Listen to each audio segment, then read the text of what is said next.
The humanitarian country team in Iraq embarked on a prioritization process this past year because we had to. The operation was running out of money. The humanitarian country team was trying to do too much. We were too thinly spread and we weren't having the impact that beneficiaries expected us to have. Needs were outpacing our capacity, and we knew that if we didn't prioritize, our operation wasn't going to remain credible.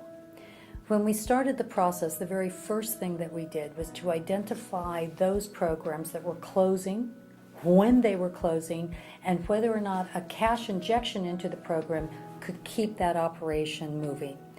That was a process that involved all of the clusters, and the clusters themselves are the ones who sat down and looked at the programs and identified which ones needed to be supported immediately. The next step involved, again through the clusters, the identification of emergency packages. Every cluster said, this is the package that we're going to provide, and they sequenced the package across first-line responses, second-line responses, and full cluster responses.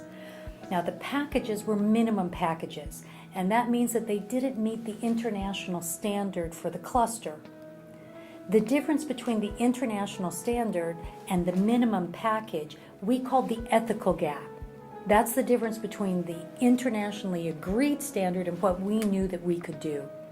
We then engaged the government in a discussion. We said to the government, here's the international standards, here's our minimum package. Government, as being ultimately responsible for the welfare of your people, what can you do inside of that gap? And this is where the government stepped forward and said, these are the ways we're going to program that gap. And as a result, we ended up with a process that made sense. It was complementary. You could clearly see what the government was going to do to meet the international standard, our contribution through the minimum package. The fact that the whole process was evidence-based, that it was transparent, and that it brought everybody together is part of the reason why it was successful.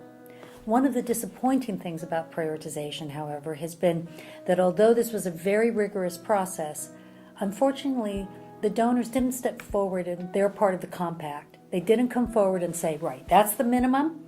We're going to make sure that you have the money you need for that. This is why we're engaged in an intense dialogue with them right now. We hope that changes. We hope the international community steps forward and ensures that those minimum packages are covered.